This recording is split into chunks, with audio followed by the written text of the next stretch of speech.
Ngayong gabi, masaya naming i-announce ang nalalapit na kasal ng nag-iisa naming anak na si Denver at ang anak ni Mr. Marsigan na si Cyrene. Sambit ni Tito Arnaldo na siyang ama ni Denver. Napakaraming tao sa event venue. Halos lahat ay mga kamag-anak namin at ang iba ay business partners. At hindi ko alam kung bakit pa ba ako dumalo rito. Gayong alam ko naman na masasaktan lang ako. Nagpalakpakan ng mga tao at tila ba ang existence ko ay hindi nakikita ng mga ito. Nakita ko pang pagsilay ng ngiti ni Cyrene sa kanyang labi na tila ba walang paglagyan ng kanyang saya.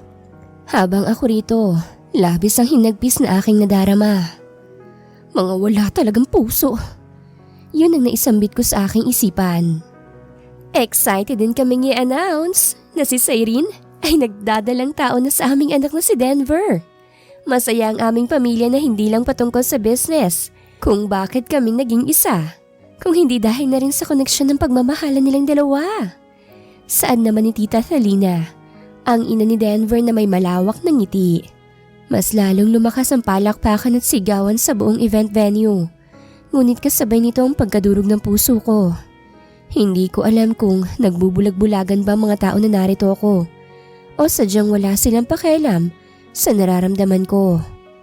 Nakatitig ako ngayon kay Denver na tila ba masaya rin sa kanyang engagement party. Siya ang unang lalaking minahal ko at pinangakuan ako ng kasal. Ngunit sa stepsister ko naman pala siya ikakasal. Ano bang nagawa ko para maranasan ang lahat ng to? Sa lahat na lang ng taong importante sa akin, madaling nawawala. Una, ang aking ama. Napakadaling napaikot ni Cyrene, pati na ng kanyang ina na si Amanda. Nakuha nila parehas ang pagmamahal na dapat sa akin.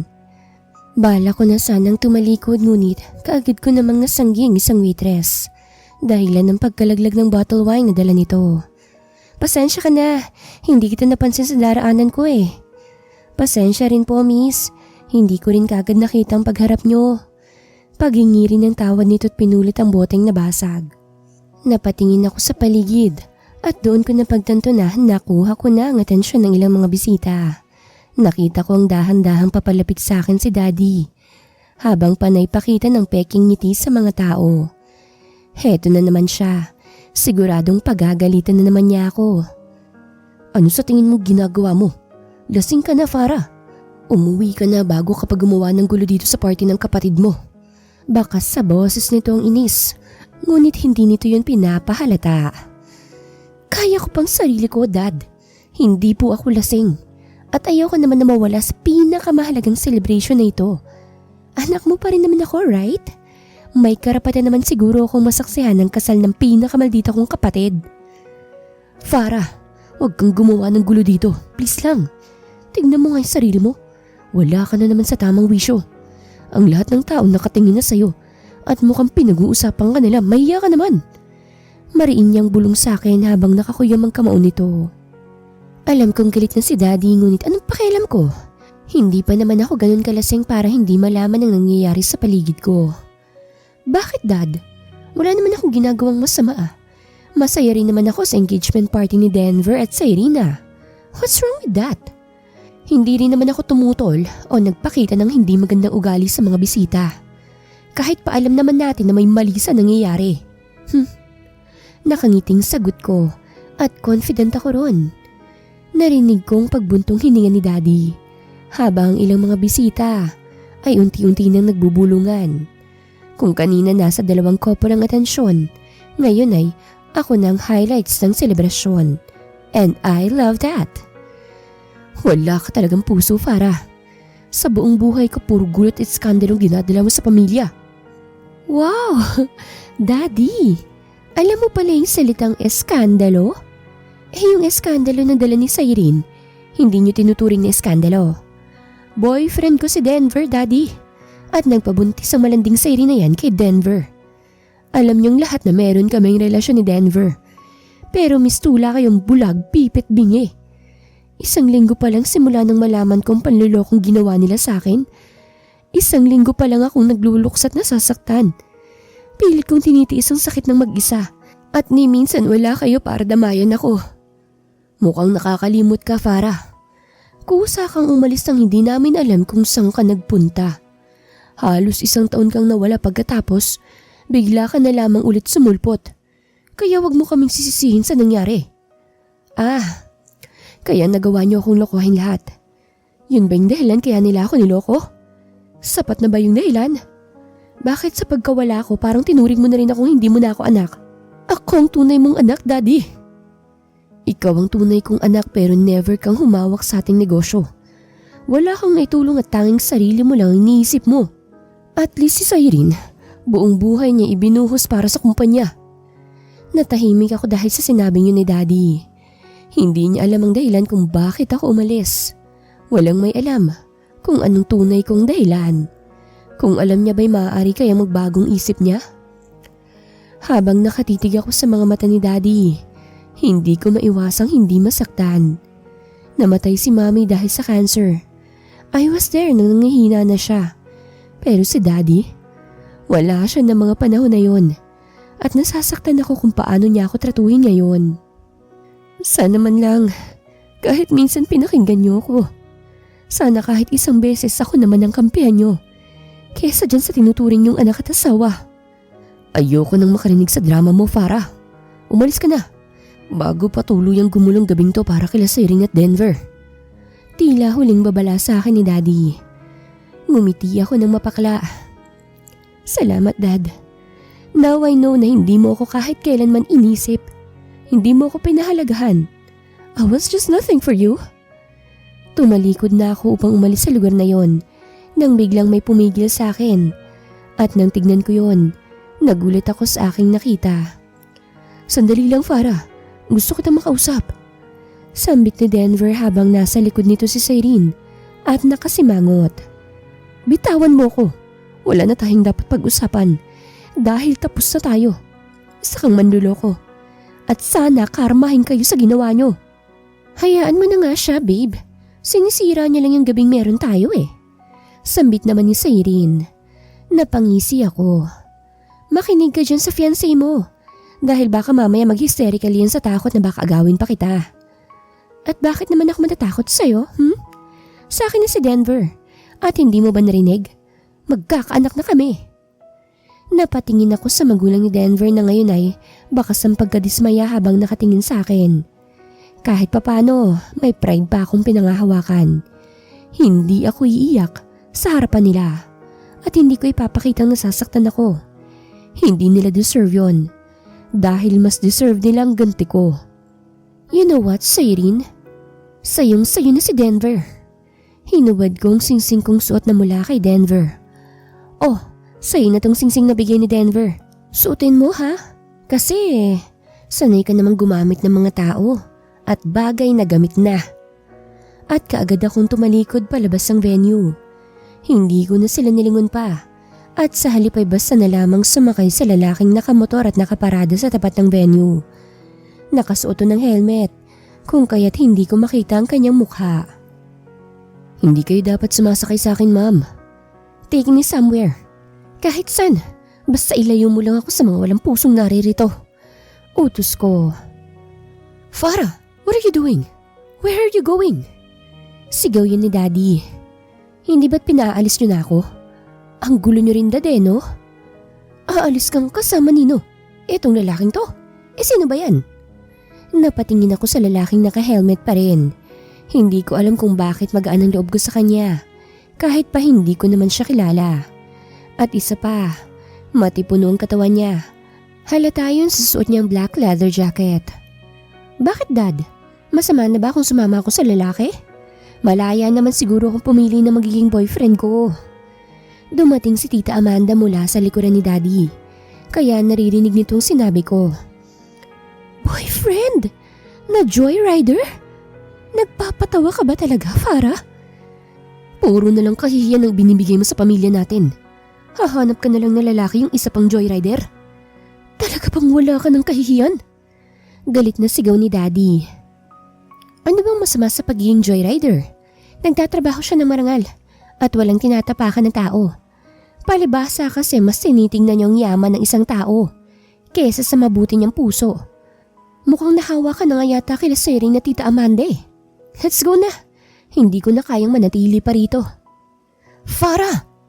Sigaw pa ni Daddy. Gumaan ang loob ko nang magsimulang paandarin ng lalaki ang kanyang motor. At least for once, gumaan ang pakiramdam ko at nasabi ko na sa kanila ang gusto kong sabihin. Sinira ni Farah yung gabing to para sa amin ni Denver. Kakabuwis ng babaeng yun. Inis na sambit ni Cyrene habang katabi nito ang kanyang ina na si Amanda. Wala na talagang magandang maidudulot ang babaeng yun eh. Bakit pa kasi siya bumalik dito? Maayos na sanang plano natin na mapapasatin lahat ng yaman ng kanyang ama. Sambit naman ni Amanda. Kailangan natin gumawa ng bagong hakbang, Mommy. Hindi ko ahayaan na maagaw niya sa akin ng kumpanya, pati na si Denver. Akin ang mga yon at akong karapat-dapat para sa posisyon na yon. Hinimas ni Amanda ang buhok ng kanyang anak. Huwag ka mag-alala, Cyrene. Dahil ngayong gabi matatapos ang pangarap ng babaeng yon. Tsakong tuluyan siyang mawawala sa landas natin at itaatakwil siya pati ni Harold at ng kanyang lola Imelda. What do you mean, Mommy? May tao akong pinasunod sa kanila. Bukas na bukas ay kakalat din ang iskandalo nilang dalawa. Habang nasa biyahe kami, ay tinignan kong suot nitong helmet. Merong ang logo ng Joyride. Napangiti na lang ako sa hindi malamang dahilan. Hindi ko alam kung dahil sa katangahan ko o kapalpakan ko. Hahanap na nga lang ako ng isang pagpapanggapi na boyfriend. Isang joyrider pa ang napili ko. Pero kung tutuusin, wala namang masama sa trabaho niya. Sila lang talagang nagbibigay ng masamang tingin sa trabahong to. Kuya, pasensya ka na ha. Nadamay ka pa sa gulong meron ako. Sa sobrang gulo ng buhay ko parang mas mabuti nilang na maglaho na lang akong bigla. Nakita mo ba kung paano nila ako tratuhin? Ang sasama nila, di ba? Mga puro sila manloloko. Sigaw ko. Siya nga pala kuya, ako nga pala si Farah. Ikaw, ano ba pangalan mo? Ako? Ako si Zach. Wow, ang ganda rin ng pangalan mo yayamanin. May naisip ka na bang lugar kung saan ka tayo ihahatid? Tanong niya sa akin. Napaisip ako. Saan nga ba ako pupunta? Sa Diamond Condominium na lang. Sa totoo lang, hindi ko alam kung bakit doon ko mas pinili na magstay. Gayong ang kondo na yun ay galing kay Denver. Maybe at least once maramdaman kong kasama ko pa rin siya.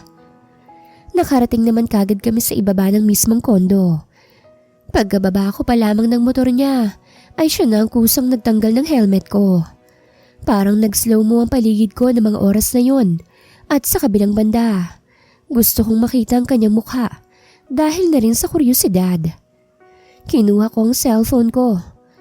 Wala akong dalang cash eh. Maybe pwede kitang mabayaran through online bank? Tanong ko. Hindi ko kailangan ng pera mo. Sapat na sa akin makatulong. Napakunot ako ng noo. Eh hindi, kailangan kitang bayaran. Joyrider ka, diba? Kaya dapat lang nabayaran kita. Sayang din yung gasolina na nagamit mo sa paghatid sa akin. Kaya sabihin mo na, magkano ba?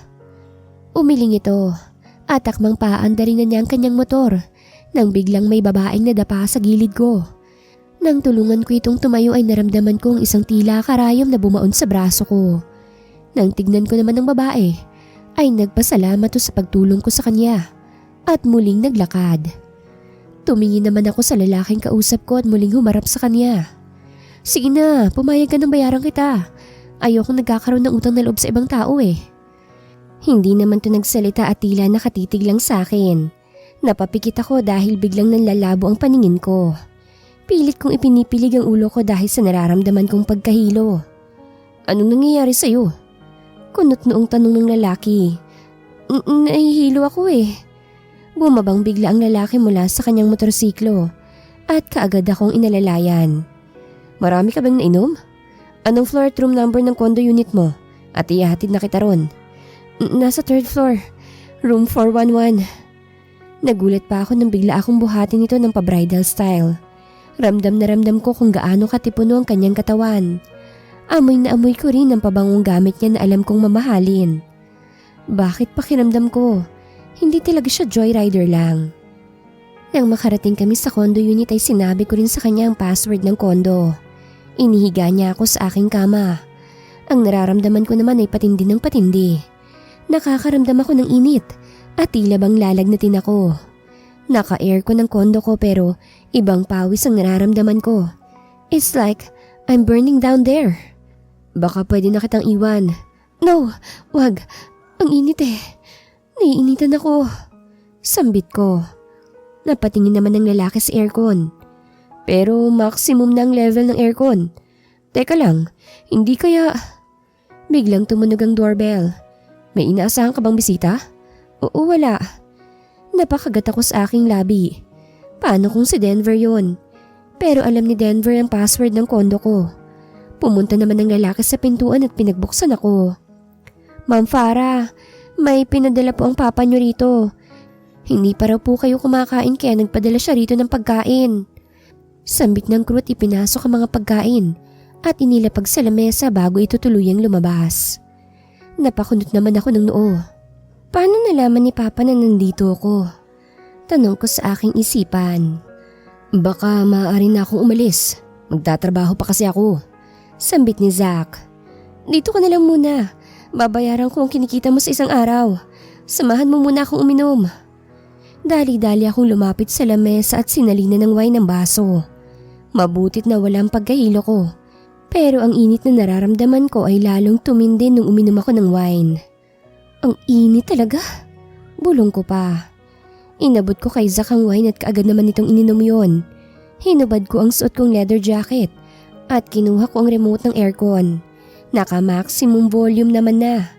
Pero ang init pa rin. Napakunot ako ng noon nang makita ko na papalapit sa akin si Zach. Ngunit mas nanlaki ang mga mata ko nang halikan ako nito sa labi. Hindi ako nakapag-react kagad pero isinukbit ko ang kamay ko sa kanyang leeg. Bigla namang humiwalay sa akin si Zach. I'm sorry. Hindi ko alam kung ba't ko ginawa yun. Nakayuko nitong sambit habang tila naiinitan din. Napaisip akong bigla. Kung kaya rin naman ni Denver magloko, mas lalong kaya ko. Wala naman na kami at hindi na panloloko ang gagawin ko. Ako nang nag-insist na halikan siyang ulit. Hindi na rin naman siya nagsalita pa. Ang halik na yun ang tuluyang nakapagpabago ng buhay ko. Kinabukasan, nagising na lang ako nang maramdaman ko ang bigat na nakadagan sa akin. Nang tignan ko yun ay bigla akong napabalikwas ang bangon.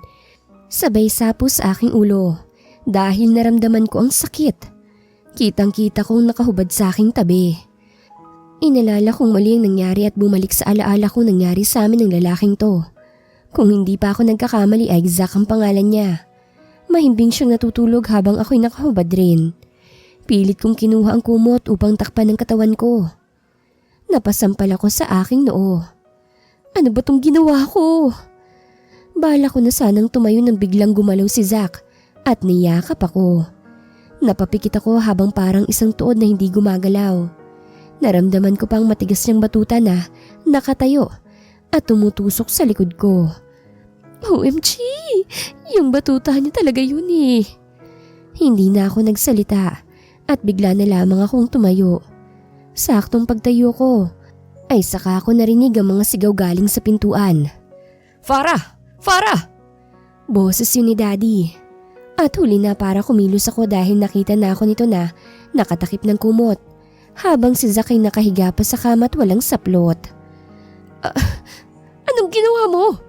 Sigaw ni Daddy. Kasunod nito sa kanyang likuran si Tita Amanda, Cyrene at Denver. Nakaramdam ako ng hiya na magtama ang mga mata namin ni Denver. Hindi ko alam kung nagigilty ako o dahil nasasaktan pa rin ako sa tuwing makikita ko silang magkasama ni Cyrene. Bumalik ako sa kama at kinumutan si Zach, saka ito niyugyog. Nang magising naman ito, ay tila naman walang ibang tao sa paligid dahil normal lamang itong nagsuot ng kanyang boxer. Ito ng pinakamalalang kahihiyan na ginawa mo sa pamilya natin! Sigaw ni Daddy. Talagang ibinigay mo ng sarili mo sa hampas lupang yan? Di ka man lang ba nag-iisip, Farah? Hindi na ako bata, Dad. Alam ko nang ginagawa ko. Tugon ko nang hindi siya tinitignan. Mula sa gilid ng mga mata ko, nakita ko ang pagngisi ni Denver na para bang hindi ito makapaniwala sa nagawa ko. Sinabi ko naman sa'yo eh. Wala talagang tamang gagawin yan si Farah. Ano na lang ang sasabihin ni Grandma? Saan naman ni Tita Amanda? Nakagat ko ang ibabang labi ko. Hindi ito pwedeng malaman ni Grandma.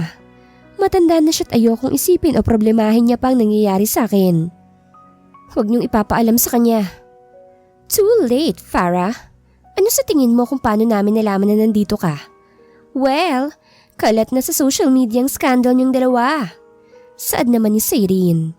Nung una ayokong maniwala, ngunit ibinato ni Daddy ang kanyang cellphone sa kama. At doon ko nakita ang mga pictures sa iba't ibang sites. Nakatukoy doon kung sino ako. At isang joyrider ang kasama ko. Napaawang ang labi ko. Paanong napunta sa social media? May CCTV ba rito? Napatingin ako kay Denver.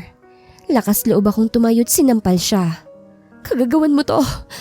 Pumagit na naman si Zack sa amin upang protektahan ako. Nang lalapit na sana si Cyrene. Wala pong kasalanan si Farah. Ako po ang nag-take advantage sa kalasingan niya. Saad ni Zack. Kasalanan mong talaga. At ipapakulong kitang hayop ka. Sigaw ni Daddy. Hindi mo siya pwedeng ipakulong dahil nobyo ko siya. Nakakalimutan niyo na ihatadad. Pinagtabuyan niyo na ako, hindi ba? Kaya umalis na kayo dito bago pa ako tumawag ng security. This condo unit is mine. Sigaw ni Denver. Magsasalita pa sana ako nang biglang may mga lalaking nakaitim ang nagsidatingan. At may mga hawak na baril. Prinotektahan kami ng iba. At ang ilan ay humarap kay Daddy. May papel na ipinakita sa kanila. This unit now belongs to Mr. Gallego. Not you, Sir Denver. Ngayon ay ipinag-uutos ng management na umalis na kayo dito. At wag nang gumawa pa ng gulo. Magsasalita pa sana si Denver ngunit tinutukan na sila ng mga ito ng baril. Kaya wala silang nagawa kung hindi ang umalis. Hindi ko alam kung sino si Mr. Gallego. Pero salamat na rin sa kanya dahil hindi kami ang aalis ni Zack nang ganito ang itsura. Napayakap ako kay Zack. Sorry sa gulong dinala ko sa buhay mo. Sambit ko. Okay lang, sanay naman ako sa magulong buhay. Farah's point of view. Matapos kong maligo, ay hindi ko naman inaasahan na may mga pagkain nang nakahanda sa lamesa. Habang nakaupo si Zack sa tapat nito. San galing yung mga pagkain to? Naguguluhan kong tanong. Napakibit balikat si Zack. Hindi ko alam. Inihanda lang to ng mga lalaking nakaitim kanina. Naupo ako sa tapat niyang upuan at saka kumuha ng isang fried chicken at kinagatan to.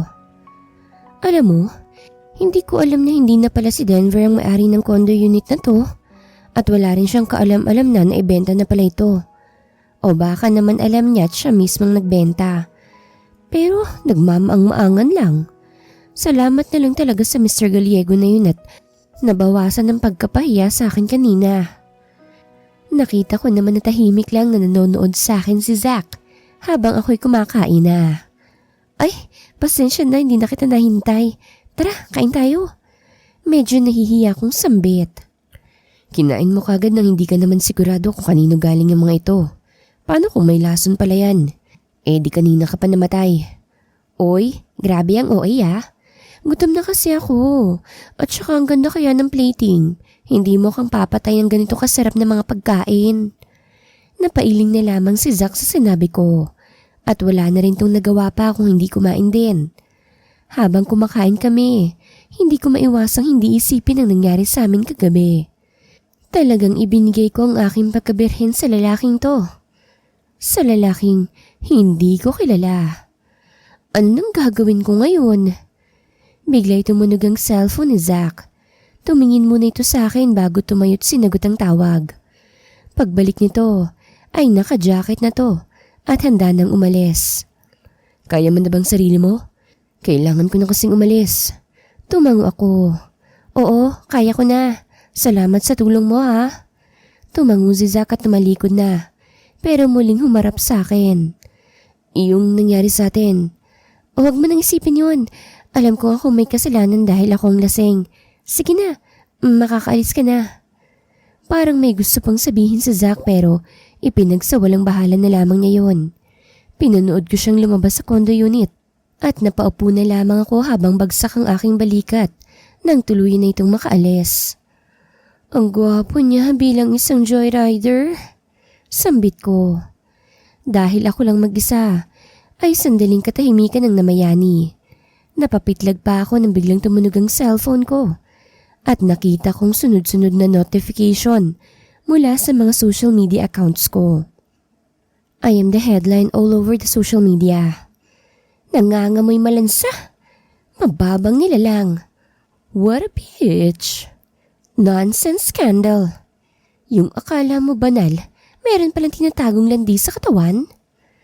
Ilan lamang yan sa mga nabasa kong komento. Mapakla akong napangiti. Ipinagpalit ako ng fiancé ko sa stepsister ko. And no one talk about it. Tapos, ako itong malaya na bawal sumaya kapiling ng iba? Wow! Ang saya talaga ng buhay ko. Napasabunot ako sa aking buhok at napasigaw na lamang. Biglang tumunog ang doorbell, kaya naman napatingin ako sa pintuan. Napangiti ako bigla sa hindi ko malamang dahilan. Nang isipin ko na bumalik si Zach. Dali-dali akong tumayo't walang pag-aalinlangang binuksan ng pintuan. It's not Zach. My jaw dropped when I saw someone I didn't see years ago. Nanay Lydia! Kamusta ka na, Miss Farah? Napayakap ako sa kanya ng mahigpit.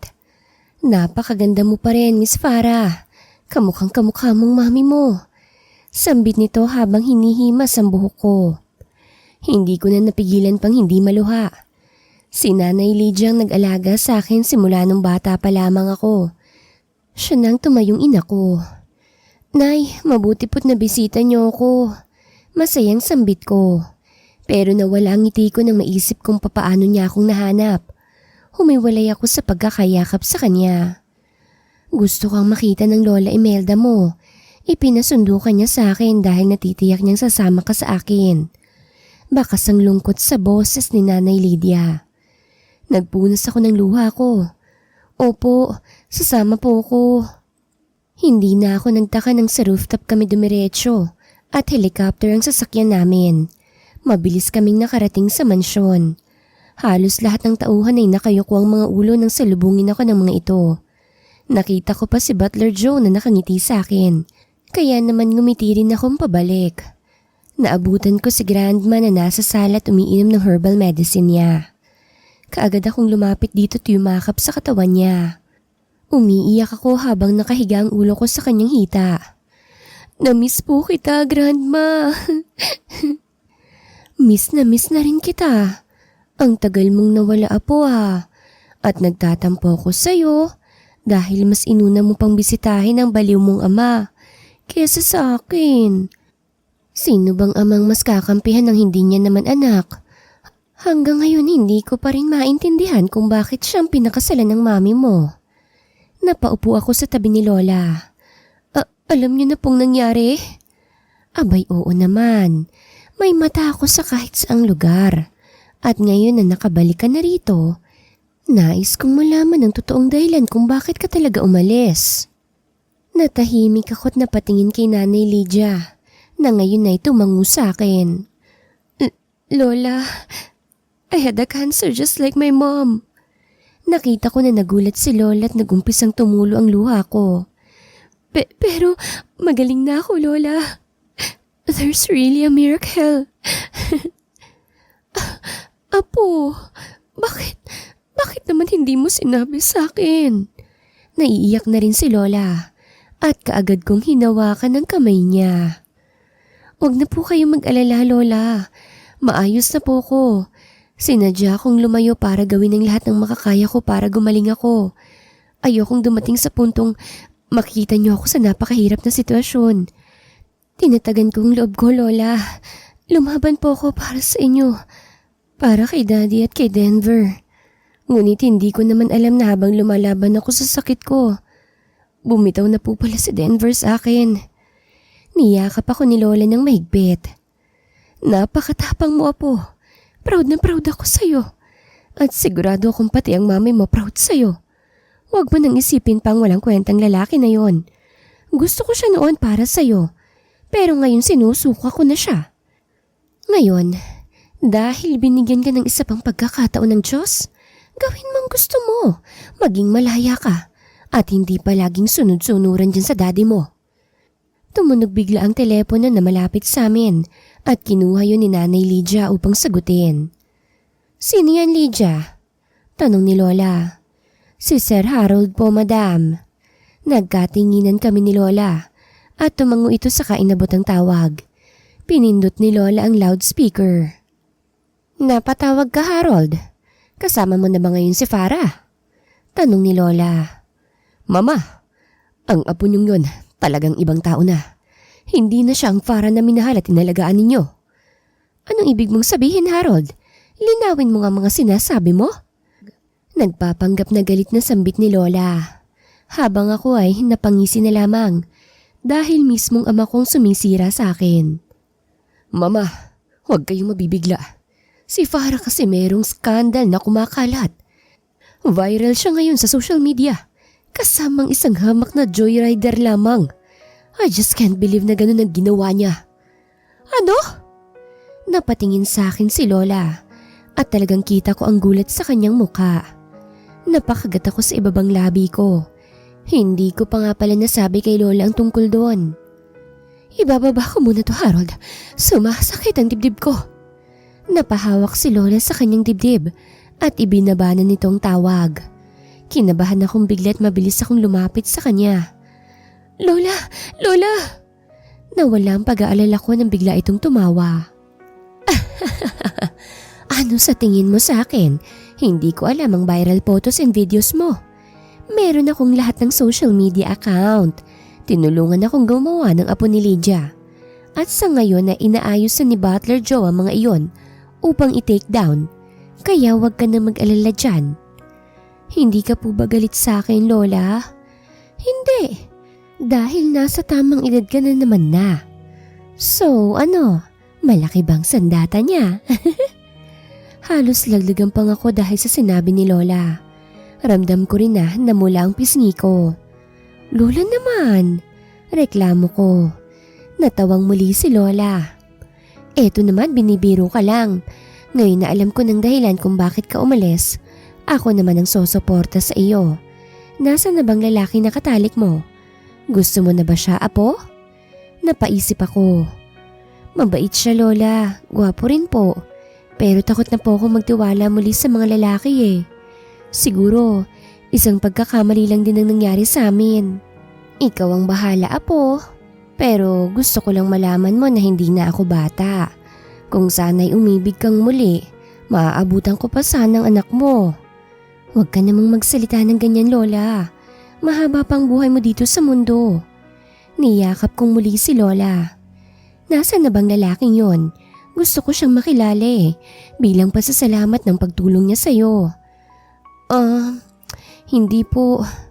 Nahinto ako sa aking pagsasalita nang makita kong tumatakbo si Butler Joe patungo sa amin. Madam, narito na po si Mr. Gallego. Sambit nito. O tamang-tama. O sige, papasukin mo na siya nang makilala na niyang apo ko. Napakunot ako ng noo. Si Mr. Gallego? Kilala mo ba siya, apo? Umiling lamang ako. Pero hindi kaya siyang lalaking nakabili ng condo unit ni Denver? Siya ang pinakabatang bilyonaryo dito sa bansa natin. Baka hindi mo siya kilala kasi masyado kang naging busy sa pagpapagamot mo. Pero wag ka mag-alala dahil ngayon ay exclusively mo siyang makikilala. Farah's point of view. Inaabangan ko ang pagdating ng lalaking tinutukoy ni Lola. At bawat patak ng segundo, nakakaramdam ako ng kaba sa hindi ko malamang dahilan. Grandma, good to see you. Nakangiting salubong nito kay Lola. Halos malaglag ang aking panga habang nakaawang ang aking labi dahil sa nakita ko. Nakatingin lang ako sa kanya habang siya'y hindi pa rin niya nakikita ang existence ko. Salamat naman at nakabisita ka na ulit sa akin, Zachary. Saad ni Lola. Ay, siya nga pala itong aking apo, si Farah. Doon pa lamang tuluyang tumingin sa akin si Zach. Nakita ko ang bahagyang pagkagulat sa kanyang mga mata, ngunit hindi niya yun pinahalata. Nice to meet you, Farah. Tila normal na pagbati nito sa akin habang nakalahad ang kamay nito sa aking harapan. Nagpapanggap ba siyang hindi niya ako kilala? Tumikhim bigla si Lola kaya naman natauhan ako sa pagkakatitig kay Zach at iniabot ang kamay nitong nakalahad. Naramdaman kong tila kuryenteng dumaloy sa aking balat. Dahilan kaya napabitaw kaagad ako sa kanya. Naku, Mukhang na-starstruck sa iyong apo ko. Natatawang sambit ni Lola na siyang ikinapulan ng pisngi ko at nakita ko naman ang bahagyang pagtawa ni Zack. Baka namamalikmata lang ako sa nakikita ko. Madam, excuse me po, pero oras na po ng pahinga niyo at pag-inom ng gamot. Sambit ni Nanay Lydia. Ay, oo nga pala. Kailangan kong sundin ang sinabi ng doktor para humaba pang buhay ko. Tumayo na ito tumingin sa akin. O siya, Farah, ikaw nang bahalang humarap kay Zack. Kilalanin niyo ang isa't isa, ha? Tila kinikilig pang habilin nito. Teka lang po, Lola. Wait. Hindi na ako pinakinggan nito at pinanood ko na lamang itong inaalalayan ni Nanay Lydia. Napakagat ako sa aking labi. Pakiramdam ko'y nasukol ako ngayon at ramdam ko rin ang pagtitig sa akin ni Zack. So, what are we gonna do? Prenteng tanong nito habang nakadekwatro. Lakas loob akong nag-angat ng tingin sa kanya. Ikaw pala si Mr. Gallego? Pero bakit hindi mo sinasabi sa akin? Hindi ka lang isang joyrider dahil isa ka talagang bilyonaryo. Salubong ang aking kilay na nakaharap sa kanya. Hindi ka naman nagtanong kung sino talaga ako. And besides, kung sinabi ko ba maniniwala ka? Nakilala mo ako sa ibang katauhan at iba ang estado ng buhay ko. Unti-unti siyang lumapit sa akin hanggang sa mapahiga ako sa sofa. Mabilis kong tinakpan ang dibdib ko. Huwag kang lalapit! Nakita kong pagngisi niya. Oh, are you forgotten? I saw everything you hide right now. Bulong niya. Napakagat akong muli sa ibabang labi ko dahil hindi ko na alam ang sasabihin ko. Masyado siyang mahirap salungatin. Mahirap iwasan. Kaya nung una pa lang hindi talaga siya mukhang mahirap. Dahil hindi naman pala talaga. Marahan ko siyang itinulak at mabilis akong tumayo. Kahit na, iyong nangyari sa atin, isang pagkakamali lang yun at wala kang dapat pagsabihan kahit na sino, kahit pa kay Lola. It's true that what happened to us is a mistake. Pero I can't lie when it comes to Grandma. Napakunot ako ng noo. Grandma? Teka, maka-grandma ka dyan, akala mo naman lola mo talagang lola ko. Paano mo ba nakilala si Lola? She's really my grandma. Kasi mag-best friend sila ng lola ko. She's important to me. Hindi mo yun alam dahil ang tagal mong nawala. Alam mo ring nawala ako? Kung ganun kilala mo talaga ako? Nope. It's just that palaging kinikwento ni Lola sa akin ang tungkol sa apo niya. It's just happened na ikaw palang tinutukoy niya. Napatango ako. Salamat kasi sa tagal kong nawala. Ikaw pala palagi ang nasa tabi ni Lola. Pero please wag mo namang sabihin kay Lolang nangyari sa atin. I can't promise that thing. So, lunch with me? Napaisip ako. Lunch lang? As in kakain sa labas? Or is it a date as in date as a couple? Shucks, nag-a-assume na yata ako ah. No, busog pa ako. Bigla namang tumunog ang sikmura ko. Hudyat na gutom na nga ako. Napapikit akong bigla. Traidor na naman ang tiyan ko. Kakainis. Looks like you're lying. Dahil ibang sinasabi ng tiyan mo. Ganyan talaga yan. Nararamdaman ko rin yan minsan pero ang totoo ay busog ba talaga ako? I don't believe you. Let's go. Bago ko pa sabihin kay Grandma ang nangyari sa atin. Naglakad na si Zack kaya naman wala na akong nagawa pa. Kung hindi ang sundin to. Kesa naman malaman ni Lolang nangyari sa amin. Mukhang sa ngayon ay hawak niya ako. Tahimik ngunit nakabusangot akong sumakay sa kotse ni Zack. Kahit ang kotse niya ay mamahaling Ferrari din. At amoy na amoy ang bango nito sa loob. Hindi ko talaga akalain na mayaman siya. At hindi basta mayaman lang. Dahil siya ngayon ang kinikilalang pinakamayaman dito sa bansa. Habang nasa biyahe kami ay lutang ang isip ko dahil sa mga nangyari. Wala namang problema kung si Zack ang magiging boyfriend ko. Gwapo siya, matangkad at talagang hindi ako magtataka kung marami ring babae ang nagkakagusto sa kanya. Sila dad, mali sila. Hindi lang basta joyrider si Zack. Kapag nalaman nilang pagkatao ni Zack, tsak kung luluhod sila sa harapan ni Zack. Biglang napatingin ako kay Zack. He's indeed my superhero. And now I know my life will change. Tumunog naman bigla ang cellphone ni Zack. at tinignan ako nito bago nito sagutin ang tawag. Hello ma'am, what's up? No! Paano niyo nalaman? Don't tell me pinapasundan niyo ko. Bigla ay tumingin si Zack sa side mirror upang tignan kung may nakasunod sa amin. Habang ako naguguluhan dahil hindi ko naman rinig ang sinasabi ng mami niya. No way! Don't do that mom! Okay!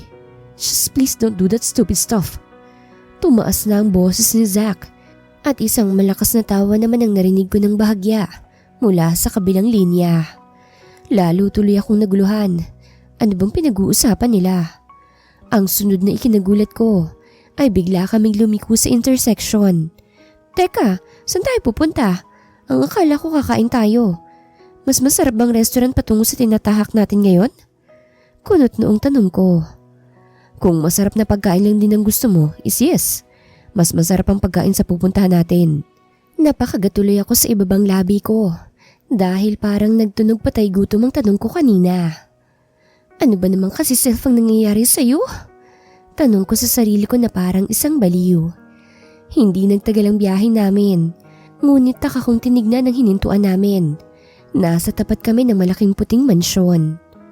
Restaurant ba to? Para kasing hindi eh. Who said na restaurant ang pupuntahan natin? Dumiretsyong pumasok ang kotse ni Zack sa malaking gate papasok sa malaking mansyon. Naroroon ang hindi ko mabilang na maid and butler. Nakahilera ang mga ito at tila hinihintay kaming bumaba. Zack, nasan tayo? Kinakabahan kong tanong. You'll see. Now let's go outside. Bumaba si Zack at nagsiyukuan ng mga maids. Saktong pagbukas ni Zack ng pintuan sa side ko ay siyang paglabas naman ng ilang tao galing sa loob ng mansyon. Zachary, may baby! Tili ng isang ginang. Lalo akong nalito kung nasaan talaga ako. Nang makalabas ako at hawakan ni Zack ang kamay ko, ay doon ko na napansin ang pagkakahawig ni Zack sa babaeng tumili. Zack! Bulong ko sa pangalan niya dahil sa kabang nararamdaman ko. Ngunit parang hindi niya yata ako naririnig. Kuya! Tumakbo patungo sa amin ang isang batang babae na sa tingin ko ay nasa 9 na taong gulang. Yumakap kagad to kay Zack. Sa wakas naman, bumisita ka na rito. Hello po ate. Ako nga po pala si Zane. Ako po ang bunso sa amin nila kuya. Hello Zane, nice to meet you. Ang cute at ang jolly mo namang bata. Nakangiti kong pagbati rito. Sumalubong na rin sa amin ang ginang na siyang tumili kanina. Mabilis tong yumakap sa akin na siyang mas ikinagulat ko. Nice to meet you Farah. Call me Mommy Zaida from now on. Nanlaki ang mga mata ko. Wow! Super ganda mo naman, iha. Talagang bagay na bagay kayo ng anak ko. Super galing niyang pumili ng babae. Malambing ngunit baka sa boses nito ang pang-aasar sa amin. Alanganin tuloy akong tumingin kay Zack na ngayon ay naka-poker face lang. Finally, Zack! Isang babae naman ang lumapit sa amin habang nakangiti ito. Ate Sabrina, kaagad na yumakap si Zack dito. Grabe! Parang reunion ng nangyari sa kanila. Iniisip ko tuloy na parang ngayon lang ulit umuwi si Zack dito sa kanila. Inanyayahan na kami ni Mami Zaida papasok sa loob ng mansyon. Dumiretso kami sa dining table. Sobrang daming pagkain at parang may bigatin silang bisita. Nakaramdam tuloy ako ng hiya dahil feeling ko naghanda sila for me. Nakita ko naman ang lihim na pagngiti ni Zack habang nakatingin sa akin. Talagang naluluha ako sa mga pagkain. Ang tagal kong hindi nakadalo sa ganitong kalaking handaan sa mismong tahanan. Una kong tinikman ang carbonara. Napapikit ako dahil sa sobrang malasa to at nanunuot ang tila isang espesyal na ingredients. Hindi ko alam na may isasarap pa pala ang carbonara. I told you, masarap ang mga pagkain dito. Si Mami ang nagluto ng mga yan. Pagmamalaking sambit ni Zack kaya napatingin ako sa Mami niya na ngayon ay nakangiti sa akin. Grabe, ang sarap po talaga. Sambit ko. Hayaan mo, tuturuan din kitang magluto ng kasing sarap na mga luto ko. Para kapag kinasal na kayo ni Zack. Bigla akong nabulunan sa sinabi ng mami ni Zack. Kaagad na umalalay sa akin si Zack. Sabay kuha ng maid ng tubig at iniabot sa akin. Ayos ka lang ba, iha? Nag-aalalang tanong ni Mami Zaida. Binibigla mo kasi siya, Mom. Saway naman ni Ate Sabrina. I? Hindi ba't dun din naman ang punta nyo? Nagtsuksyakan na kayo. Kaya kasal nang dapat na sunod na mangyari. Lalong nanlaki ang mga mata ko. Mom, stop! Malakas na sigaw ni Zach at saka ito napahawak sa kanyang noon na para bang sumasakit yon. So alam ng family niya na may nangyari na sa amin. OMG, this is trouble. Farah's point of view. Kasalukuyan na kaming nasa garden habang naglalaro si Zane at Ate Sabrina ng volleyball. Si Mami Zaida naman ay busy na makipag-usap sa kanyang cellphone. Paano nalaman ng pamilya mo na may nangyari sa atin? Sinabi mo ba? Bulong ko na may halong inis. Of course not. Narinig mo naman kanina, di ba? Na ito ang unang beses na dumalaw muli ako rito sa bahay. I've been busy with my business and companies, kaya hindi ko alam kung papaano nalaman ni Mami. Ngayon ang pinoproblema ko pati ang hidden work ko alam na rin niya. Kitang-kita ko naman sa mga mata ni Zach na nagsasabi to ng totoo. Kaya't napabuntong hininga na lamang ako. I just can't believe na parang wala lang sa kanila. Na parang normal lang na sabihin na kasal na agad ang kasunod. Halos wasak pang ang puso ko ngayon dahil kay Denver. Tapos papakasal ka agad ako? This is not good, Zach. Hindi na dapat ako pumayag na mag-lunch with you eh. Bakit pa kasi dito mo ako dinala? Napahilot sa sentido si Zach. It was my mom. She blackmailed me. Kung hindi tayo dumiretso, siya raw mismong pupunta kay grandma at isiset ang kasal nating dalawa. It's giving me a headache right away. At hindi ko na nasabi pa sa'yo. Napasampal ako sa aking noo. Mas malaking problema pa pala yun. At least ngayon kaya pa nating kausapin ang mami mo. Why is that? What? Bakit parang ayaw na ayaw mong maikasal sa akin? That's not how you want me last night. Namula ang pisngi ko. Shut up! Hindi naman sa ayoko. Talagang hindi pa ako handa. Look, alam mo naman na kagagaling ko lang sa heartbreak, di ba? Napangisi siya. So, you're still not moved on? Mahal mo pang lalaking yun? No, I'm not. Hindi pa ako handa kasi wala na akong tiwala. Hindi ko nga alam kung darating pa bang panahon na magtitiwala pa ako. Lalo na sa pag-ibig. Hindi na nagsalita pa si Zach at tila may malalim tong iniisip. Bigla ay napunta naman sa paahan ko ang bola na nilalaro nila Zane. Ate Farah, let's play! Sigaw ni Zane. Oo nga Farah, come here, play with us. Sigaw naman ni Ate Sabrina. Tumango si Zach sa akin and gumiti lang ako. Parang masaya rin naman makipaglaro sa kanila eh. Sa tagal ng panahon na naging abala ako sa paggaling ko, ito na lang ulit ang unang beses na maglalaro ako at kalaro ko pang mababait na mga taong to. Ilang oras din kaming naglaro hanggang sa mapagod kami. Hinandaan kami ni Mami Zaida ng juice and sandwiches. Parang may magic ang kamay ni Mami Zaida dahil kahit simpleng pagkain lang ay masarap talaga. Mauna na po ako. May kailangan pa po kasi akong ayusin sa bahay. Maraming salamat po sa pag-welcome sa akin dito sa bahay nyo. Sobrang nalibang po ako, lalo na sa paglalaro natin Zane at Ate Sabrina. Paalam ko habang nakangiti sa kanila. Masaya rin kami na nakilala ka Ate Farah. Sambit naman ni Zane. You're always welcome here Farah. Sambit naman ni Ate Sabrina. Mas masaya akong nakilala ka. Mag-iingat kayo sa biyahe. At sana masundan pa tong pagkikita natin. Sambit ni Mami Zaida at niyakap ako nito. Medyo nagulat ako pero napangiti din kagad dahil parang kayakap ko ang mami ko. Nakakamiss talaga na merong nanay na kasama at gagabay sa'yo sa lahat ng bagay. Thankful ako kasi kahit medyo magulo ang sitwasyon ko ngayon, ay nakakilala naman ako ng mga taong mabubuti ang puso.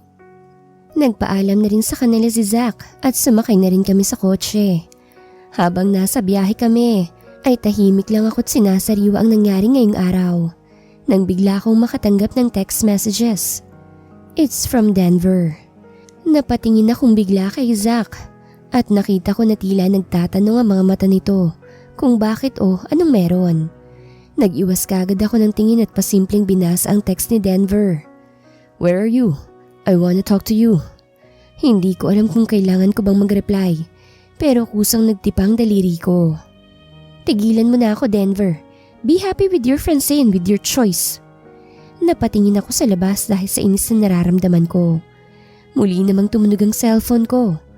Walang pag-aalinlangan ko itong binuksan. Please, kausapin mo muna ako. Huli na to, pinapangako ko. After this, hindi na kita tatawagan o iti-text pa. May gusto lang akong malaman mula sa iyo ng personal. Napakuyom ako ng kamao. Meron pa rin akong konting affection para kay Denver. And it hurts me right now. Saan kita ihahatid? Bigla ay napatingin ako kay Zach. Nawala ako sa sarili ko kung sinong kasama ko at kung nasan kami. Bago ako tuluyang sumagot, ay tinext ko munang muli si Denver sa kung saan kami magkikita. Zach, pwede bang sa Bella Restaurant mo ako ihatid? Meron lang akong kakausapin. Sabay iwas ko ng tingin.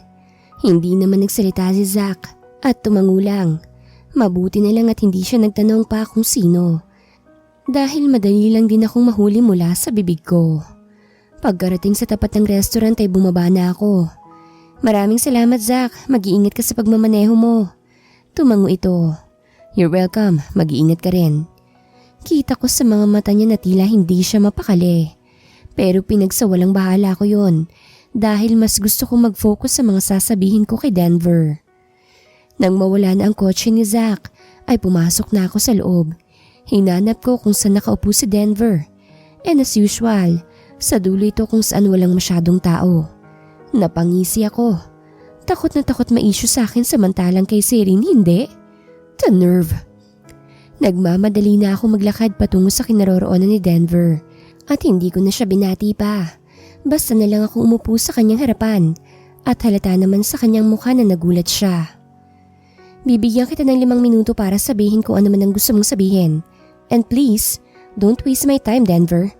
So your timer starts now. Baka naman pwedeng umorder muna tayo. No, busog ako. Tandaan mo sana na kaya lang naman ako pumayag na magkita tayo dahil ang sabi mo ito na huling beses na guguluhin mong buhay ko. Pasalamat ka pang at pinagkatiwalaan kung sinabi mo. Nang magsalita ka na dahil umaandar na ang oras mo. Napahawak si Denver sa kanyang ulo at bumuntong hininga. Okay, first I just want to say sorry. Hindi ko sinasadya. Siring seduced me.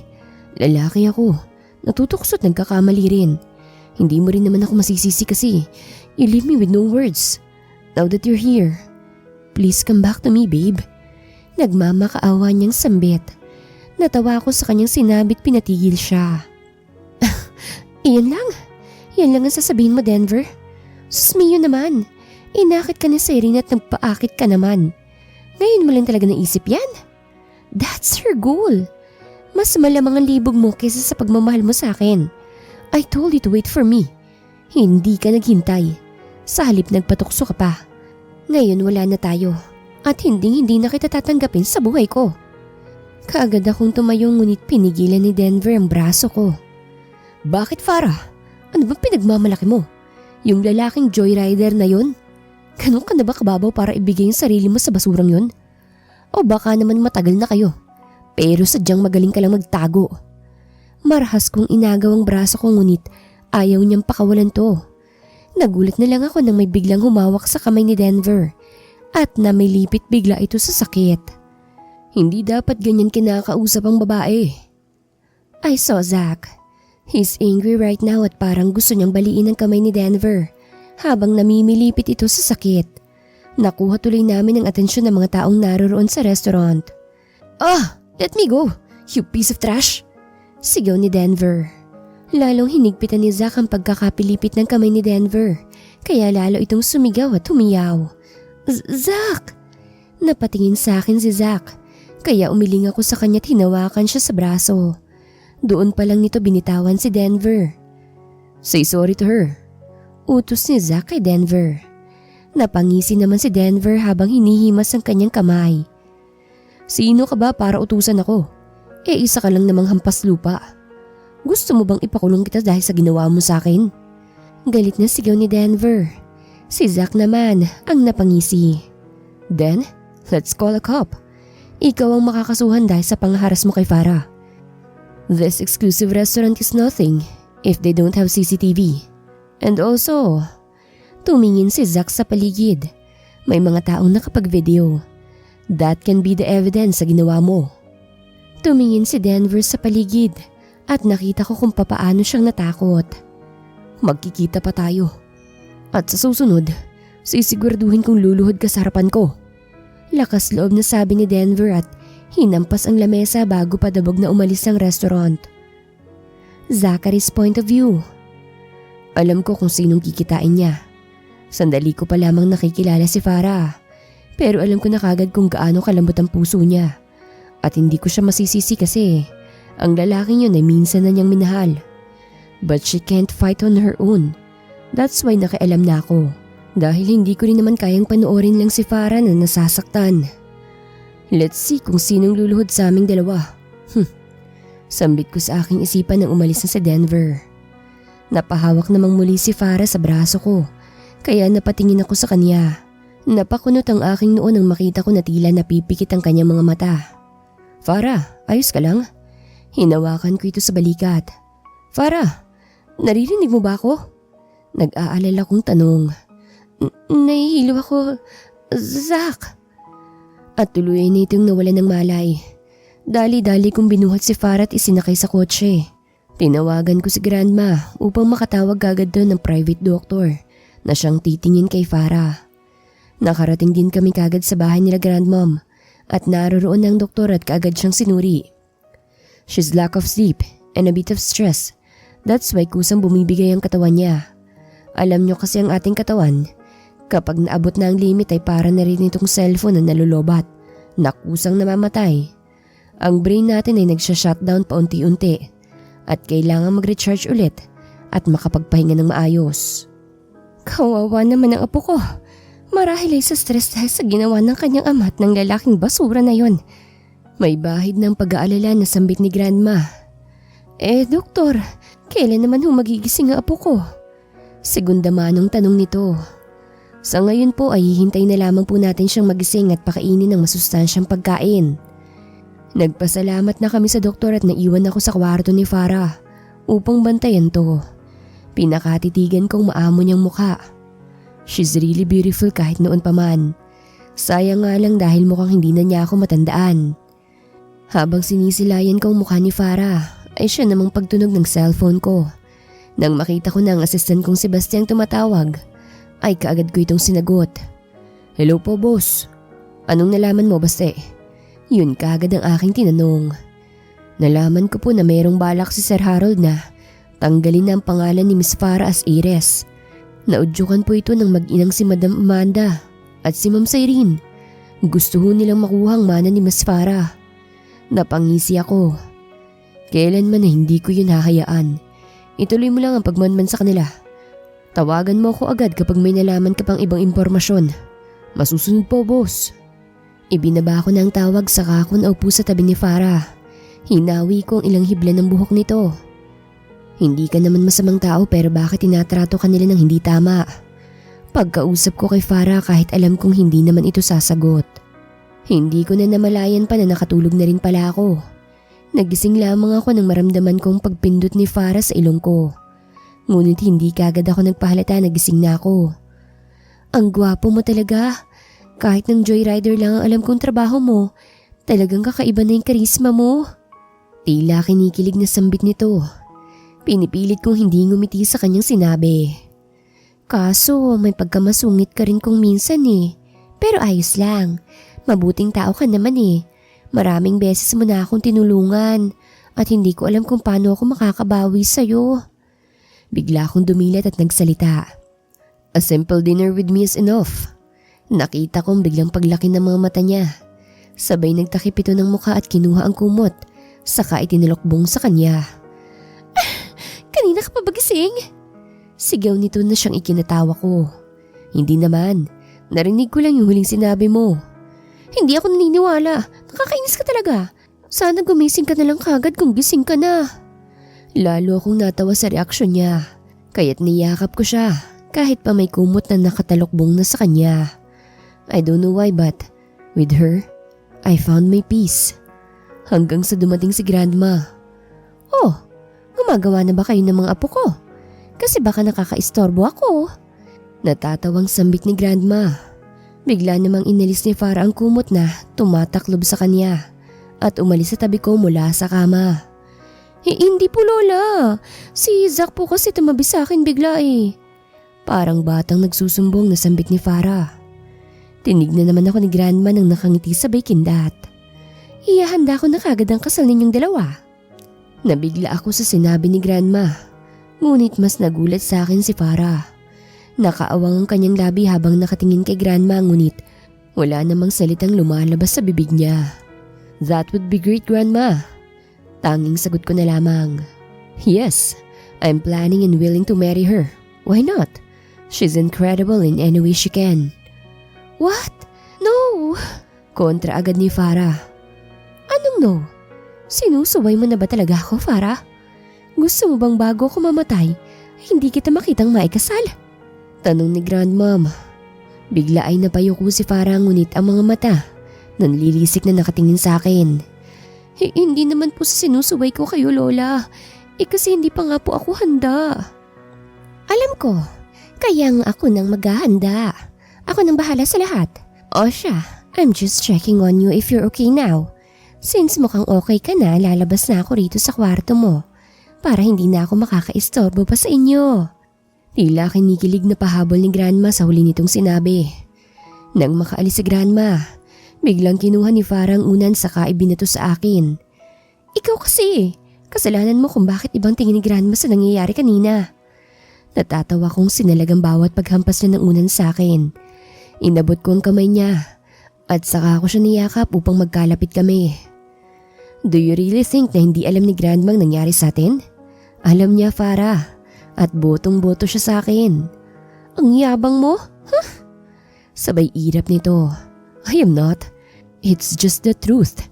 And don't worry, hindi naman labag sa loob ko. You're wonderful. And deserve mo rin ang lalaking kagaya ko. Hindi kita pipilitin na magkagusto sa akin. Dahil ngayon ko lang din naman to nararamdaman. Pero gusto ko lang na nasa tabi mo lang ako. Well, at least, hindi ko gagawin ang ginawa sa'yo ng ex mo. Pwede mo akong gamitin as long as you need my help. Let's get back to them. Sandaling natahimik si Farah at tila may malalim na iniisip. Si Cyrene, inagaw niya sa akin si Denver. Dahil si Denver ang tagapagmana ng mga magulang niya. Dahil sa pera't yaman nila.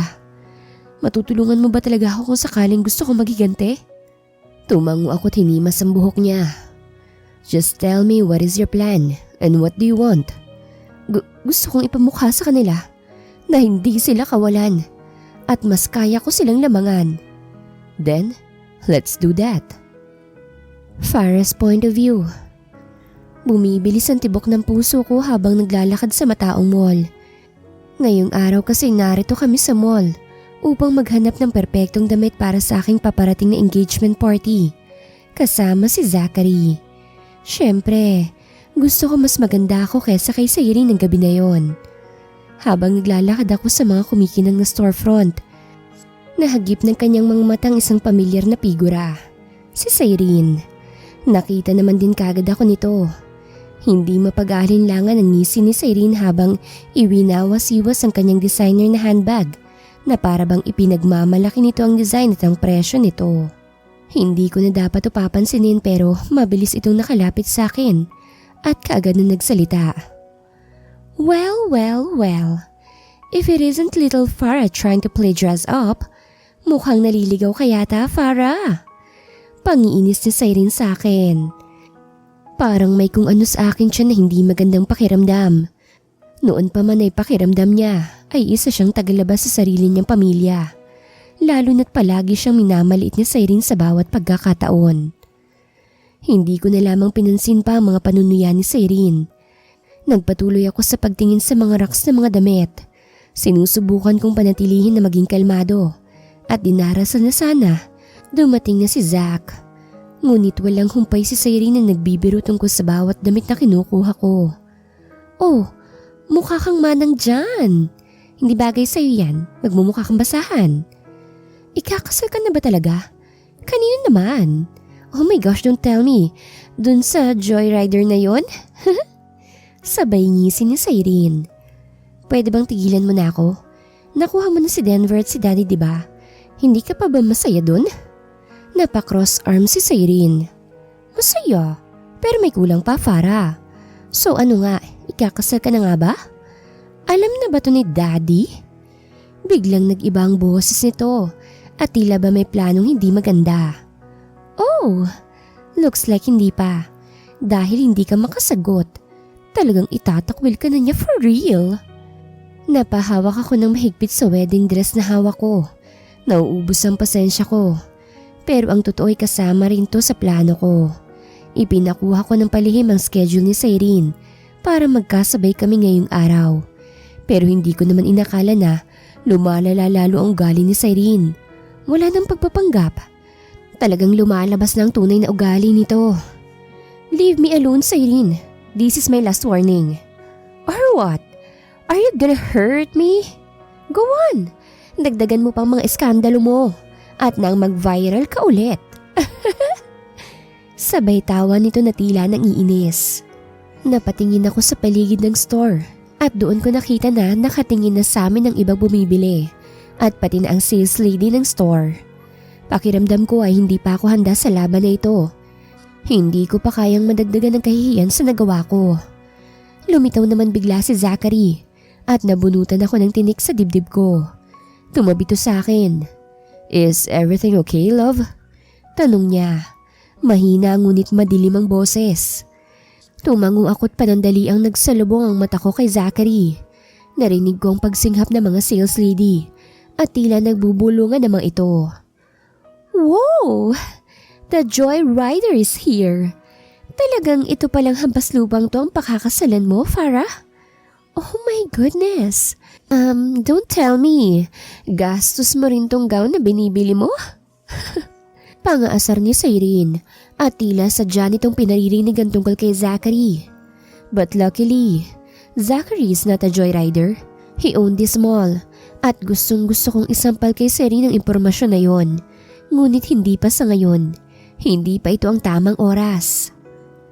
Well, for your information, Cyrene, 50-50 kami ni Zachary para sa gagamitin kong gown. He's so supportive. Unlike your fiancé. Where is he now? Ako naman ang sumagot. Nakita ko ang biglang pagkuyom ng kamao ni Cyrene. Oh, Denver is a busy man. You know naman, siya na ang tagapagmana ng kumpanya nila. Since we were having a family. Eh kayo, mukhang wala lang pasahero itong napulot mo sa kung saan. Kaya kanya nasamahan. Parang gusto ko na siyang sabunutan dahil sa panliliit nitong muli sa estado ng buhay ni Zach. Kahit pa hindi naman yun totoo, wala pa rin tong karapatan na magsalita ng ganon. Ngunit si Zachary hindi na nakapagpigil pa. Siguro nga, hindi ako kasing yaman mo. Pero mabuti na rin yun dahil ayokong maging kasing itim ng budi mo. And I think, it's time for you to leave Farah alone. Mariin na sambit ni Zach. Nanlaki ang mga mata ni Cyrene sa gulat. Dahil hindi ito sanay na pinagsasalitaan ng ganon. Kahit ako'y nagulat sa sinabi ni Zachary, mukhang nakalimutan niya na dapat ay paawa effect kami. At sino ka naman para sabihan ako ng gagawin ko? Isa ka lamang hamak na rider. Dito sa mundong to, isa ka lang surot na madaling tirisin. Walang-wala ka sa kalingkingan ko o lalo na kay Denver. Umigting ang panga ni Zachary, ngunit nanatili siyang composed. I'm Farah's fiancé. And I won't stand by while you bully her. Deklara niya na may otoridad ang boses. Sandaling namayani ang katahimikan habang ang tensyon ay sumasabay sa hangin. Cyrene scoffed, tossing her hair over her shoulder. Mahirap na nga mayabang pa. Sambit ni Cyrene. Alam kong nasaktan ang pride ni Cyrene pero buo pa rin ang ego niya. But mark my words, Farah. Hindi pa tayo tapos. Hanggat hindi ko nakukuha lahat ng gusto ko, hindi kita titigilan. Mabilis na umalis si Farah sa butik at para naman akong nabunutan ng tinik at nakahinga ng maayos. Biglang nagsilapitan ng mga sales lady at manager kay Zachary at yumuko sa harapan niya. Pasensya na po, Mr. Gallego. Ayos lang po ba kayo? Yes, salamat sa kooperasyon niyo na magpanggap na hindi niyo ako kilala. Nakatitig ako kay Zach habang inaalalayan ako nitong makaupo. Ang hindi natitinag na suporta ni Zach ay isang paalala na hindi ako nag-iisa. He's really willing to help me. At ngayon, mas kailangan ko pang maging matapang. Magkasama na ipinagpatuloy namin ni Zachary ang aming paghahanap para sa perpektong damit. At habang magkahawak kaming umalis sa mall, ay alam ko na kapag nasa tabi ko si Zachary, malalagpasan ko ang anumang bagay. Kahit ang galit ng sarili kong ama. Third person's point of view. Dumating ang araw ng engagement party nila Farah at Zachary. Halo-halong emosyon ang nararamdaman ni Farah. Lahat ng kamag-anak niya ay imbitado. Ganon din ang mga kaibigan niya. Pati na ang kaibigan ni Cyrene. Gusto niyang ipakita sa mga ito kung sinong lalaking pakakasalan niya. At sisiguraduhin niyang mamamatay si Cyrene sa kahihiyan at inggit. Ang lola naman ni Farah ay sobrang saya na halos walang mapaglagyan ng kaligayahan nito. Nagmamadali sa paligid ng bahay. Tinitiyak na ang bawat detalye ay perpekto para sa pagdiriwang. Ganon din si Manang Lydia. Ang kanyang mga matay kumikinang sa kaligayahan habang pinagmamasan si Farah na umiikot sa kanyang matikas na gown. Samantala, ang daddy ni Farah ay kararating lamang sa venue kasama si Amanda, Cyrene, Denver at ang pamilya ni Denver. Alam ni Farah na hindi matatanggihan ng mga itong imbitasyon galing sa lola ni Farah. Bakit kasi kailangan pa nating magpunta rito? Bulong na reklamo ni Cyrene sa kanyang ina. Don't worry sweetie, na-teach ako naman na kahihiyan lang din itong gagawin ni Farah. Magpapanggap na lang tayo sa harap ng matanda. Para naman mabigyan ka rin niya ng regalo at basbas sa pagpapakasal mo kay Denver. Remember, mas maraming pera mas masaya. Napangisi si Cyrene. Magaling naman siyang magpanggap, kaya gagalingan niya ngayon. Samantala, ang daddy ni Farah, bagamat kadalasan na isang stoic figure, ay kitang-kita ang galit. Hindi niya maisip kung bakit pinakasalan ng kanyang anak si Zachary. Isang lalaking itinuturing niyang hindi karapat-dapat sa kanyang anak at sa estado ng buhay nito. Tila ba kumukulo ang dugo niya sa galit. Dahil hindi pa nabubura ang nakadikit sa kanyang pangalan na iskandalong ginawa ni Farah. Nang magsimulang magdatingan ng mga bisita, lalong lumalim ang pagkakakunot ng noon ng daddy ni Farah. Lalo na nang makita niya mga Gallego, isang pamilyang matagal na niyang tinitingala. Honey, narito ang mga Gallego, bulong ni Harold kay Amanda. Ipinalibot ni Amanda ang kanyang paningin at bigla itong napasingha patila. Kumikinang ang kanyang mga mata sa nakikita. Ang isa sa pinakamayamang pamilya dito sa bansa ay narito sa harapan nila. Doon niya naisip na hindi sila po pwedeng magkamali. Hinanap ng kanyang mga mata si Cyrene upang balaan. Ngunit sa dami ng tao, hindi niya ito makita. Kahit si Denver ay wala rin. Ano kayang dahilan kung bakit sila nandito? O baka sadyang malakas lang si mama sa kanila kaya sila nagpunta? Sambit ni Harold. Mukhang ganun na nga.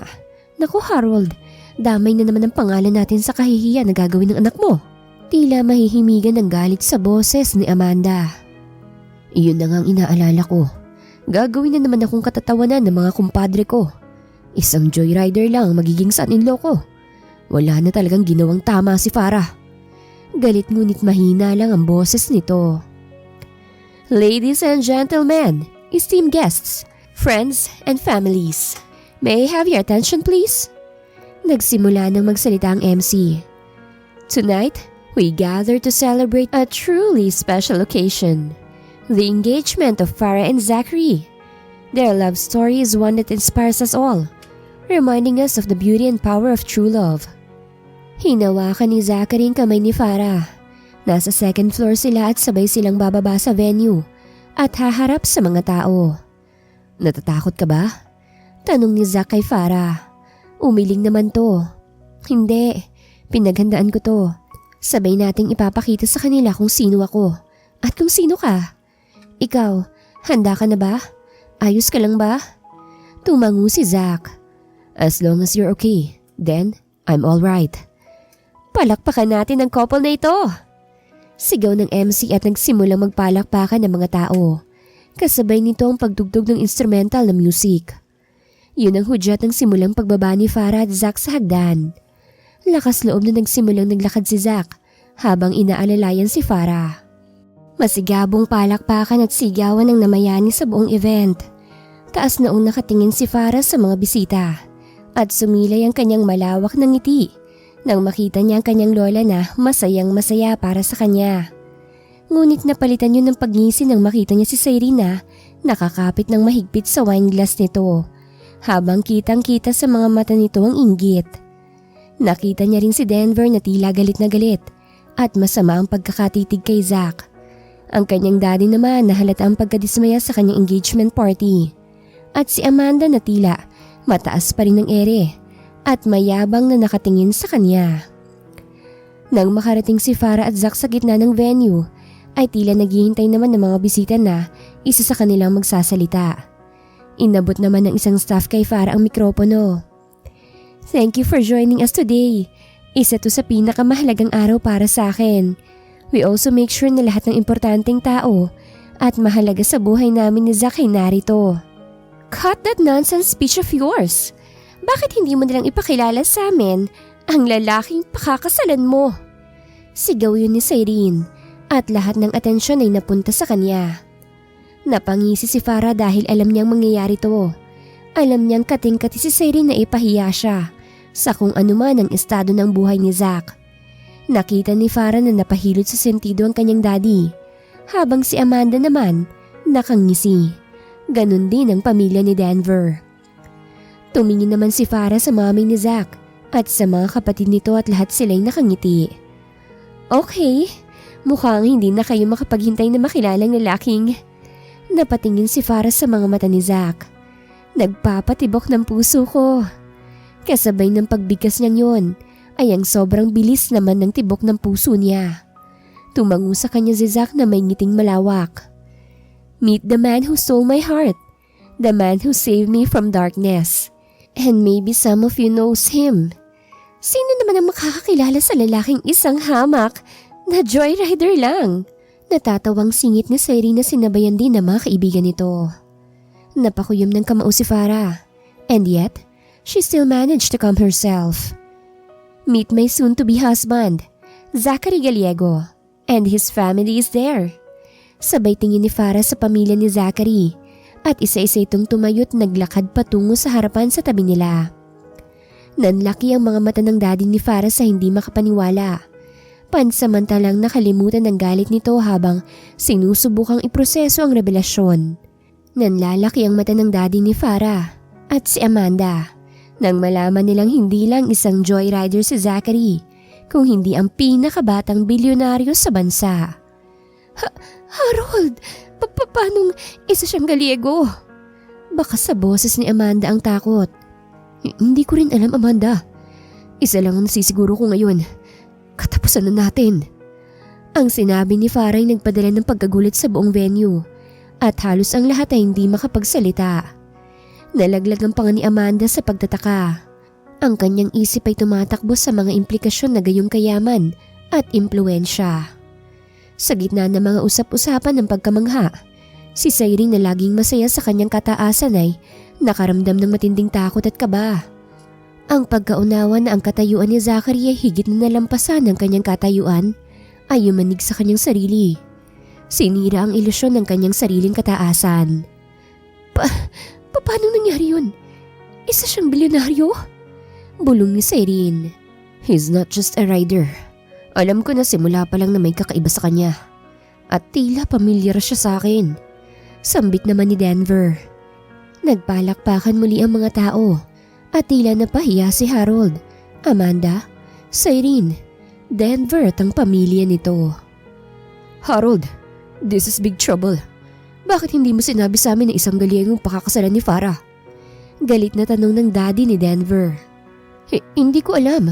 Ang akala ko talaga isang hamak na joyrider lamang siya dahil ganun namin siyang nakilala." Paliwanag ni Harold. "Babagsak tayo, Harold. Pati na ang kumpanya ko. Natitiyak kung babagsak tayo dahil sa kataasan ng ere mo." Nag-walk out ang pamilya ni Denver at naiwan na stress ang ama ni Farah.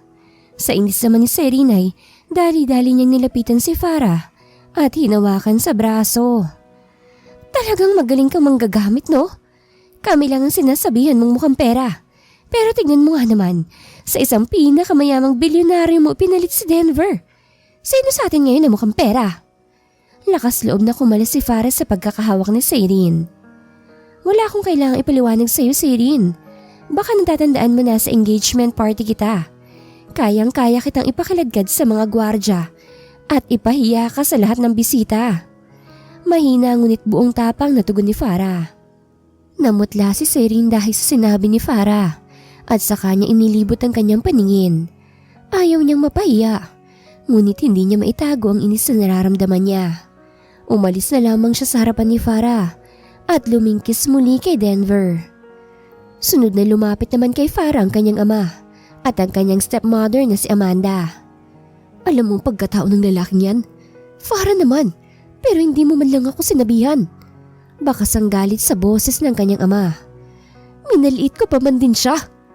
Aren't you happy na hindi siya basta joyrider lang? Pambabara ni Farah sa kanyang ama. Of course masaya. But what the heck?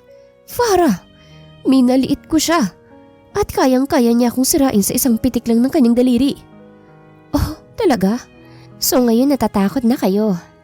Talagang yaman lang ng taong tinitignan nyo, no? Doon kayo nagbe-base kung paano nyo tatratuhin ng isang tao. Hindi pa rin ba kayo nahihiyat na tutudad? Mas mahalaga pa rin talaga sa inyong yaman kesa sa kung anong tama't kaligayahan ko. Nangingilid na ang luha ni Farah. Huwag kang magdrama dyan. Siguro naman hindi mo hahayaang masira ang ama mo. Siya pa rin ang daddy mo. Kaya kahit papano, may utang na loob ka pa rin sa kanya. Sambit naman ni Amanda. Napailing si Farah. Imbis na manghingi kayo ng sorry, mas iniisip nyo pa rin kung paano kayo makakatakas sa kasalanan nyo. Akala nyo ba ganun nyo ako kadaling mauuto? Para sa kaalaman nyo, hindi pera ni Zack ang habol ko sa kanya. Hindi rin kayamanan niya. Dahil higit pa rin ang kabutihang pinakita niya sa akin, kahit sa maiksing panahon lang. Farah, wag mo na akong suwayin pa. Excuse me po. Napatingin silang tatlo kay Zack na kararating lamang. Oo, ikaw pala Zack. Sa wakas, formal na kitang makikilala. Utal-utal na sambit ni Harold. Nice to see you again, sir. Magalang naman na sambit ni Zack bago nagmano kay Harold. I ask for your blessing para sa amin ni Farah. Siguro naman ho ay papayag na kayo. Hindi gaya nung una nating pagkikita. Nagkatinginan si Harold at Amanda. Aba oo naman, syempre. Alam mo nung una kasi tayong nagkita. Magulo pang lahat. Hindi ko inaasahan na mayaman pala ako. Seryosong dugtong ni Zack. Sabay sinabayan ito ng tawa. I'm just kidding. Syempre naiintindihan ko po. I respect you as a person. But don't even hurt Farah again. Ayokong lalapit kayo sa kanya para awayin siya. Or else, I will let my connection and power to ruin your lives. Isang pagbabantang binitawan ni Zack at humawak naman si Farah sa kanyang braso upang pilitin itong maging mahinahon. Yes. Hindi na, right honey?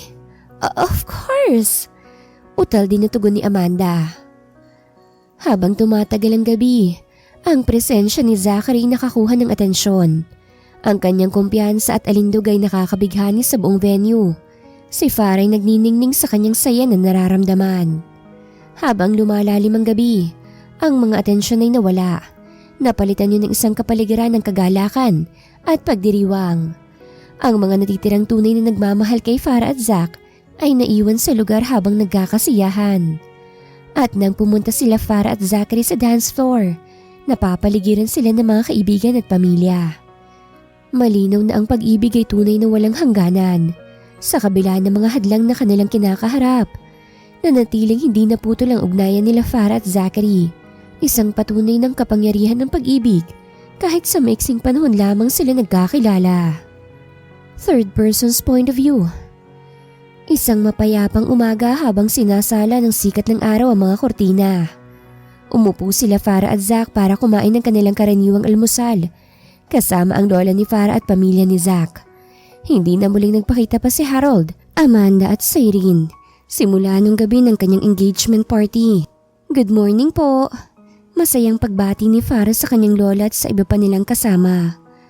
Ang bango ng bagong timplang kape humahalo sa hangin at nakakaakit na amoy ng mainit na pancake at maple syrup. Gayunpaman, sa gitna ng masasayang daldalan at pagkalaskas ng mga kagamitan, biglang naramdaman ni Farah ang kakaibang pakiramdam sa kanyang sikmura.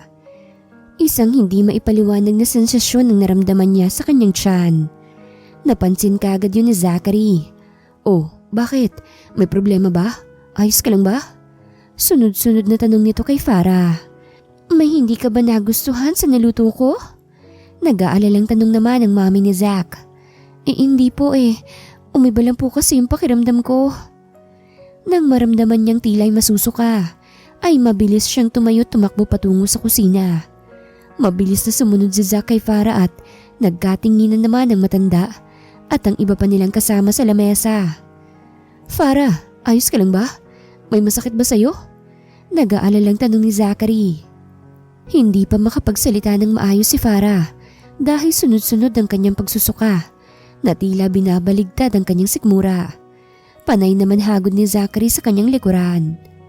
Dumating ang lola ni Farah at ang mami ni Zach ay kumuha kagad ng tubig at iniabot yun kay Farah.